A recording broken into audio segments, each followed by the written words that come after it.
혹시 이런 경험 있으신가요? 이 사람 정말 좋은 사람인데 하고 믿었다가 나중에 뒤통수를 맞는 순간 말이에요. 처음엔 그렇게 친절하고 따뜻했던 사람이 어느 날 갑자기 차가워지거나 한없이 착해 보였던 사람이 사실은 뒤에서 다른 얘기를 하고 있었다는 걸 알게 되는 그런 순간들요. 그럴 때면 내가 사람 보는 눈이 없나 싶어서 자책하게 되고 왜 미리 알아채지 못했을까 하며 후회하게 됩니다. 그런데 사실은 그 사람들도 처음부터 신호를 보내고 있었어요. 다만 우리가 그 신호를 놓쳤을 뿐이죠. 말로는 다정하게 하면서도 눈빛은 차가웠고 웃으면서도 어딘가 어색한 구석이 있었고 작은 행동 하나하나에서 진짜 마음이 드러나고 있었던 거예요. 좋은 사람과 그렇지 않은 사람을 구분하는 건 어려운 일이 아닙니다. 겉으로 드러나는 말과 표정만 보지 말고 그 사람이 무의식 중에 보내는 작은 신호들을 알아차리면 되거든요. 오늘은 60년 넘게 사신 여러분의 경험에 과학적 근거를 더해서 사람의 진짜 본성을 알아볼 수 있는 4가지 결정적인 신호를 알려드리겠습니다. 이걸 알고 나면 그때 그 사람이 보내던 신호가 이거였구나 하며 무릎을 치게 되실 거예요. 더 이상 사람 때문에 상처받지 마시고 진짜 좋은 사람들을 알아보는 눈을 가지시기 바랍니다. 구독과 좋아요 눌러주세요. 이런 소중한 지혜를 더 많은 분들과 나누고 싶어요. 첫 번째, 눈빛. 지난주 동네 카페에서 있었던 일입니다. 옆 테이블에 앉은 60대 후반쯤 보이는 여성분이 친구분과 대화를 나누고 계시더라고요. 그런데 묘하게도 그분은 상대방 얼굴을 제대로 쳐다보지 않으시는 거예요. 친절하게 웃으면서도 시선은 항상 다른 곳을 향하고 있고 중요한 말을 할 때도 눈을 마주치지 않더라고요. 상대방이 진지한 이야기를 꺼낼 때마다 창밖을 보거나 휴대폰을 만지작거리시는 모습이었습니다. 말은 다정하게 하시는데 왠지 그 대화가 어색해 보였어요. 나중에 보니 상대방도 점점 말수가 줄어들고 있더라고요.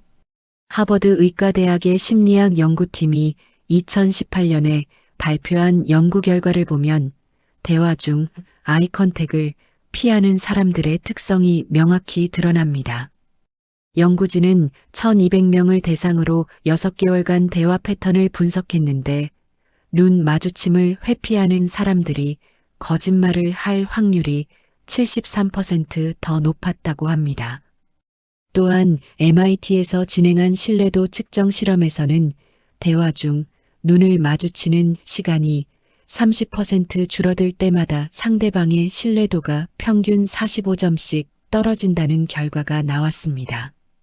특히 중요한 이야기를 할 때 시선을 돌리는 행동은 무의식적인 회피 신호라는 것이 확인되었죠. 그 사람이 눈을 제대로 마주치지 못하는 건 대부분 마음에 무언가 숨기고 있기 때문입니다. 이건 성격 문제가 아니라 패턴이에요. 진심으로 대화하고 싶은 사람은 자연스럽게 상대방 눈을 봅니다. 말은 멀쩡한데 시선은 다르게 움직이는 사람들의 특징이 바로 이거예요. 눈빛은 거짓말을 못하거든요. 입으로는 괜찮다고 해도 눈으로는 불편함을 드러내고 말로는 관심 있다고 해도 시선으로는 회피하고 있다는 걸 보여줍니다. 우리 어르신들이 눈을 못 마주치는 사람은 믿지 마라고 하신 말씀이 과학적으로도 맞는 이야기였던 거죠. 독일의 철학자 쇼펜하우어는 눈은 마음의 창문이 아니라 마음 그 자체라고 했습니다. 사람의 진짜 마음은 말이 아니라 눈빛에서 드러난다는 뜻이죠. 아무리 말을 잘해도 눈빛만큼은 속일 수 없다는 거예요. 눈을 제대로 마주치지 못하는 사람과 깊은 관계를 맺으려고 애쓸 필요는 없습니다.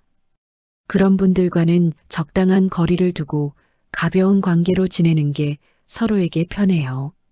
내가 왜 그 사람과 대화할 때마다 불편한지 이제 알겠죠? 그 느낌을 믿고 내 마음을 보호하시면 됩니다. 두 번째, 말투. 며칠 전 조카 결혼식 때 가족들이 모였는데 한 친척분의 말투가 계속 신경 쓰이더라고요. 처음에는 반갑게 인사하시면서 평소처럼 다정하게 말씀하시다가 시간이 지나면서 점점 말투가 달라지는 거예요. 누군가 좋은 소식을 얘기하면 아, 그래요? 라고 하는데 톤이 묘하게 차가워지고 칭찬을 해주시는 것 같은데 억양이 어딘가 비꼬는 듯 하더라고요. 정말 잘 됐네요 라고 하시는데 목소리에 진심이 전혀 느껴지지 않았어요. 말 자체는 틀린 게 없는데 들을 때마다 기분이 묘하게 불편했습니다. 나중에 보니 다른 가족들도 그분과 대화할 때는 조심스러워 하더라고요. UCLA 심리학과에서 2019년에 발표한 음성 분석 연구를 보면 흥미로운 결과가 나옵니다. 연구진은 2,500명의 대화를 녹음해서 분석했는데 같은 내용의 말이라도 음성의 피치와 억양에 따라 상대방이 받는 인상이 80% 이상 달라진다는 걸 확인했습니다. 특히 긍정적인 단어를 사용하면서도 음성 톤이 차가울 때 듣는 사람의 스트레스 호르몬이 평균 34% 증가했다고 해요. 스탠포드 대학의 언어심리학 연구에서는 말투의 미묘한 변화가 상대방에 대한 진짜 감정을 93% 정확도로 드러낸다는 결과도 나왔죠. 말의 내용보다 어떻게 말하느냐가 진심을 보여준다는 거예요. 그 사람이 그런 말투를 쓰는 건 대부분 속마음과 겉마음이 다르기 때문입니다. 이건 성격 문제가 아니라 패턴이에요. 진짜 반가운 사람에게는 자연스럽게 따뜻한 톤이 나오거든요. 말은 멀쩡한데 톤은 다르게 움직이는 사람들의 특징이 바로 이거예요. 입으로는 축하한다고 하면서 목소리로는 질투를 드러내고 말로는 걱정한다고 하면서 톤으로는 무관심을 보여주는 거죠. 우리가 그런 사람과 대화할 때 왜 피곤한지 이제 알겠어요. 말과 마음이 따로 놀고 있으니까 듣는 우리도 혼란스러운 거예요. 말투는 그 사람의 진짜 마음을 가장 정직하게 보여주는 신호입니다. 프랑스 철학자 몽테뉴는 말하는 방식이 그 사람의 영혼을 드러낸다고 했습니다. 같은 말이라도 어떤 마음으로 하느냐에 따라 전혀 다른 의미가 된다는 뜻이죠. 말투야말로 가장 솔직한 마음의 표현이라는 거예요. 불편한 말투를 쓰는 사람과는 깊이 들어갈 필요가 없습니다. 그분들의 말투가 왜 그런지 이해하려고 애쓰지 마세요. 그냥 아, 저분은 저런 분이구나 하고 받아들이고 적당한 선에서 대화를 마무리하시면 됩니다. 내 기분이 자꾸 이상해진다면 그건 내가 예민한 게 아니라 정상적인 반응이에요. 그 느낌을 믿고 내 마음을 지키시면 됩니다. 세 번째, 약자 대하는 태도. 얼마 전 어머니 진료 때문에 병원에 갔다가 목격한 장면입니다. 70대 할아버지 한 분이 간병인분과 이야기하시는 모습을 봤는데 처음에는 나름 정중하게 대화하시더라고요. 그런데 간병인분이 실수로 물컵을 떨어뜨리는 순간 완전히 달라지시는 거예요. 아니, 이것도 제대로 못해요? 라고 하시면서 목소리가 차가워지고 평소에는 존댓말 쓰시던 분이 갑자기 반말로 바뀌더라고요. 그러게 조심하라고 했잖아 라며 짜증을 내시는 모습이 너무 당황스러웠어요. 같은 분이 의사 선생님께는 극진히 정중하게 대하시면서 간병인분께만 그렇게 하시더라고요. 그 순간 그분의 진짜 모습을 본 것 같았습니다. 예일대학교 심리학과의 권력과 도덕성 연구팀이 2020년에 발표한 실험 결과가 이런 현상을 명확히 보여줍니다. 연구진은 1,800명을 대상으로 사회적 지위가 다른 상대방과의 상호작용을 관찰했는데 자신보다 지위가 낮다고 인식하는 상대방에게는 86%의 참가자가 평소와 다른 태도를 보였다고 합니다. 특히 스트레스 상황에서 이런 변화가 더욱 극명하게 드러났는데 평소에는 예의 바른 사람도 약자 앞에서는 52%더 공격적인 언행을 보인다는 결과가 나왔어요. 하버드 경영대학원의 사회심리학 연구에서도 비슷한 결과가 확인되었는데 사람의 진짜 인격은 자신보다 힘없는 상대방을 대할 때 가장 정확하게 드러난다는 것이 입증되었습니다. 그 사람이 약자를 함부로 대하는 건 대부분 자신의 불안감을 다른 사람에게 풀고 있기 때문입니다. 이건 성격 문제가 아니라 패턴이에요. 진짜 품격 있는 사람은 상대방의 지위나 상황과 상관없이 일관되게 예의를 지킵니다. 말은 멀쩡한데 약자 앞에서만 다르게 행동하는 사람들의 특징이 바로 이거예요. 의사나 상사 앞에서는 한없이 작아지다가 간병인이나 직원 앞에서는 갑자기 커지는 거죠.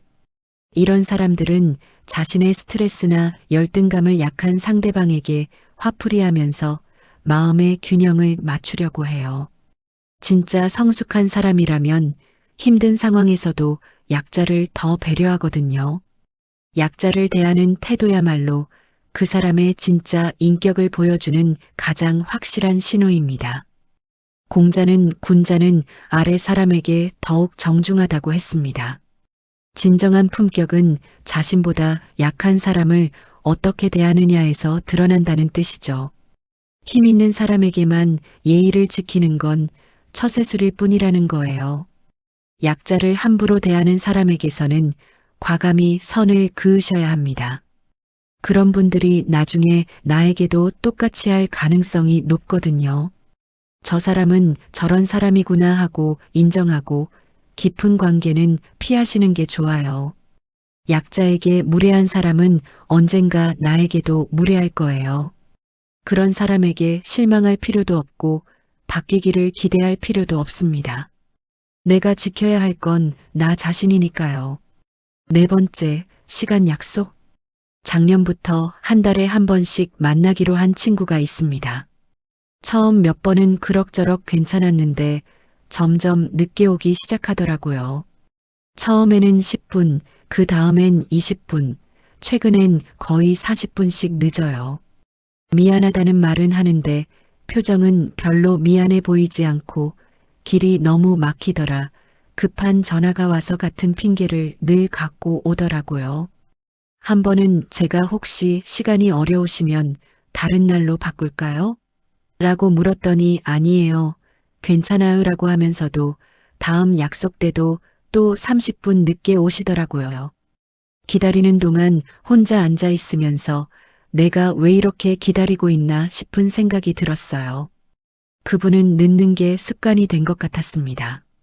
컬럼비아 대학교의 행동과학연구소에서 2017년에 발표한 시간 인식과 성격 연구를 보면 놀라운 결과가 나옵니다. 연구진은 3,200명을 대상으로 2년간 시간 약속 패턴을 추적 조사했는데 습관적으로 약속 시간에 늦는 사람들의 76%가 타인에 대한 배려 지수가 평균보다 낮게 측정되었다고 해요. 또한 시카고 대학의 사회심리학과 연구에서는 지속적으로 약속에 늦는 사람들이 관계에서 자기중심적 패턴을 보일 확률이 일반인보다 68% 높다는 결과가 나왔습니다. 흥미롭게도 이들은 자신의 시간 지연에 대해 죄책감을 느끼는 비율이 일반인보다 45% 낮았다고 해요. 시간을 지키지 않는 것이 단순한 습관이 아니라 상대방에 대한 존중도와 직결된다는 것이 과학적으로도 증명된 거죠. 그 사람이 계속 늦는 건 대부분 상대방을 그만큼 중요하게 생각하지 않기 때문입니다. 이건 성격 문제가 아니라 패턴이에요. 정말 소중한 사람과의 약속은 절대 늦지 않거든요. 말은 멀쩡한데 행동은 다르게 움직이는 사람들의 특징이 바로 이거예요. 입으로는 만나서 반갑다고 하면서 행동으로는 당신을 기다리게 하는 게 별일 아니야라고 말하는 거죠. 늦는 사람은 상대방의 시간이 자신의 시간보다 덜 중요하다고 생각해요. 무의식적으로 상하관계를 만들어 놓고 자신이 위에 있다고 여기는 거예요. 그래서 미안해하는 척은 해도 진심으로 미안해하지는 않아요. 시간 약속을 지키지 않는 것은 그 사람이 나를 어떻게 생각하는지 보여주는 가장 분명한 신호입니다. 독일의 철학자 임마누엘 칸트는 시간을 지키는 것은 다른 사람의 존재를 인정하는 것이라고 했습니다. 약속 시간을 지킨다는 것은 상대방의 시간과 존재를 소중히 여긴다는 뜻이라는 거죠. 반대로 계속 늦는 것은 상대방을 우습게 본다는 의미일 수도 있어요. 시간을 지키지 않는 사람과는 적당한 거리를 두시는 게 좋습니다. 계속 기다리게 하는 사람에게 내 소중한 시간을 맞춰줄 필요 없어요.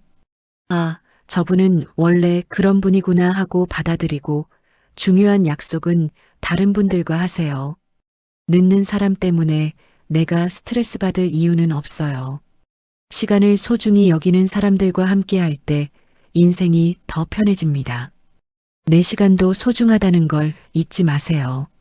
사람을 읽는다는 것은 상대방을 심판하자는 게 아닙니다. 오늘 함께 살펴본 4가지 신호들을 기억해 보세요. 눈빛으로 드러나는 진심, 말투에 숨겨진 감정, 약자를 대하는 태도에서 보이는 인격, 그리고 시간 약속을 통해 알 수 있는 존중의 마음까지요. 이 작은 신호들이 우리에게 알려주는 건 그 사람의 전부가 아니라 지금 이 순간의 진짜 마음입니다. 사람은 변할 수 있지만 지금 당장은 저런 모습이라는 걸 인정하는 거죠. 이런 지혜가 있으면 헛된 기대로 상처받는 일이 줄어듭니다. 우리는 모든 사람과 깊은 관계를 맺을 필요가 없어요. 불편한 신호를 보내는 사람이 있다면, 아, 저분은 저런 분이구나 하고 받아들이고 적당한 거리를 두면 됩니다. 그게 나쁜 게 아니라 지혜로운 거예요.